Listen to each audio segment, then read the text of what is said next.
Recently, my therapist of 10 years retired. Good for her. Best wishes, Karen. But that left me needing to find a new one, obviously. And I decided to start the search before I really needed a new one, as in before things really got bad. I didn't want to start that search when I was actively at a low point and really needed help, because that's not when I'd be in the frame of mind to really go through that work. So today, let's talk about the 3 steps to finding a new therapist. Hi, I'm Sarah Bartlett from the website The Pretty Intellectual, which is a Gen X community for women. We talk about general life things, this type of thing, beauty, books, the gamut of things that we care about. So like I said, today we're talking about how to find a new therapist. Like I said, before you really need one, because you don't want to be doing that work when you are feeling vulnerable and you actively need help. So step 1, check your insurance. Don't just assume because you have health insurance that you have a mental health benefit that goes along with it. If you do have coverage, one of the main things to check for is how many visits are included within your benefit.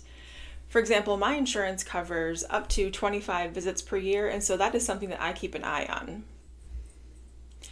If you don't have mental health benefits or insurance, you do have some options. You can always choose to pay out of pocket. The rates will vary by state and by therapist, but ballpark, you could expect to pay between $65 per hour up to $300 per hour. If you do go that route, you could talk to your therapist about paying on a sliding scale. What that means is that you pay a different rate depending on your individual income. Like I said, beyond that, there are other options, but I'm personally reluctant to recommend any that I haven't taken advantage of myself.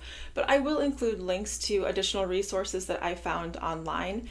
This is where we need those of you who have taken advantage of these types of resources to chime in the comments below and tell us what you've done. All right, step 2 is find your fit. It's time to find your therapist. Now, you can always start on your insurance website portal. They usually have a search function for finding a provider of some sort, and that's not a bad idea because you will ultimately want to make sure that whoever you see is an in-network provider with your insurance company so that you pay the lowest rate possible. You can also do a good old-fashioned Google search. If you do that Google search, you want to make sure that you are entering good keywords so that you really narrow down the best results possible. So enter your city or your city, obviously, or town, plus therapist, and then any, like I said, specific keywords that will really be relevant to you. So if that's therapist anxiety or depression, childhood trauma, LGBTQIA+, cognitive behavioral therapy, anything that will be especially relevant to you. Another option, of course, is to turn to your network. Talk to your friends, talk to family, acquaintances. Take a look around and see who you know who might have similar circumstances or be in a similar situation as you, and ask if they've worked with a therapist that they might recommend. Another option is that you could talk to your primary care physician. I know that my doctor knows me pretty well. She knows my personality, and she tends to recommend people that she works with that she thinks that I would get along with well too. So you might have a similar experience. Step 3 is do some research. Now that you hopefully have a few names that you can look up, you want to do a basic online search. You're looking for any immediate red flags. Are there reviews? Are there patients who have, left any bad reviews on them?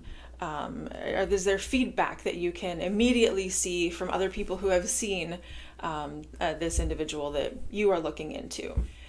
If the therapist that you're looking at passes that first internet check, head to the clinic that they work for. What does the clinic website look like? Does the clinic website look legit? Does it have information that's clear about rates and insurance providers that they accept? Does it have information about HIPAA and privacy notices? Are there any customer reviews or testimonials on the page? Those are all really good signs. Hopefully, the clinic also includes a bio on the therapist that you're looking at, so head over to that bio page. Does the therapist's bio page include licensure information?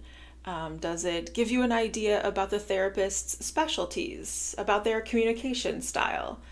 This is a good time to start thinking about what type of therapist do you want to work with? What's your personality like, and what kind of person would you work well with? Do you need someone who will listen to you with compassion but also call you on your bullshit? If so, look for words in their bio like direct communicator and straight talker. If, on the other hand, you need someone who will maybe more gently guide you through your bullshit, then look for words like warm and engaging and collaborative. All right, so those are generally the 3 steps to finding a new therapist. Check your insurance, find your fit, and do some research. Now, there is one other thing to keep in mind, which is that you might need to be prepared to meet a few therapists. Maybe you will find the right fit on your first try. Great. But if you don't, it's totally fine.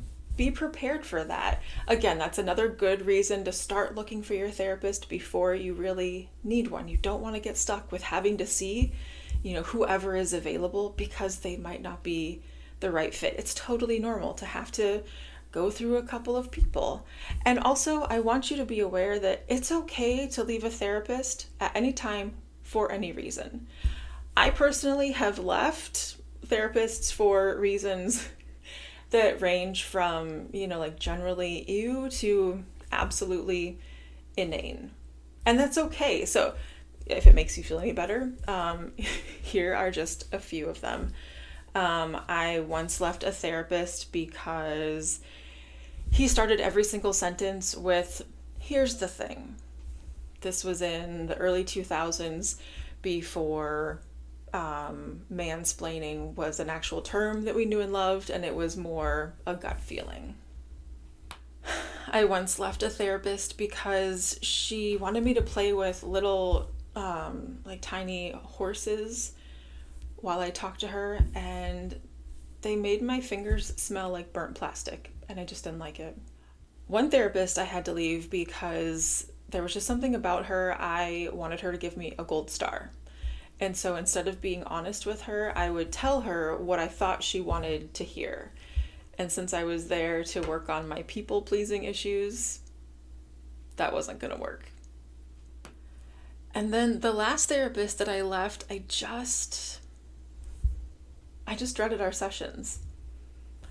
My stomach would hurt whenever we were supposed to meet. I would frequently cancel our sessions, and I don't know what or why, but I just listened to my body and I found a new therapist. All right, so those are my best tips. If you have any additional advice, please do share it with all of us down in the comments. I would love for this to be just sort of a general supportive area where we can all share our own experiences, especially, if you've left a therapist for any reason, especially if it's a general reason. I think that so often people feel, especially women, feel like we get into these relationships with therapists and we have to listen to them, or their expertise trumps how we feel about the experience, and we lose sight of the fact that these are professionals, yes, but they are people that we are paying to help us. And so again, you can leave a therapist at any point for any reason, and you don't owe them an explanation. You don't need to justify it to yourself even. You can choose to move on and find someone else. So if you have any experience with that, please do share that in the comments below. I've actually just recently begun seeing a new therapist, and I'm feeling really optimistic about the work that we're going to be doing together, but I guess we'll see. If you found this video useful at all, please do give it a thumbs up so that I will know that you did find it useful. This isn't the only thing that we cover here on my channel. We talk about life stuff and beauty reviews, book chats, and more. So please do subscribe so that you don't miss a single download. And thank you so much for spending some of your time here with me today. I really do appreciate it. And until next time, take care of yourself.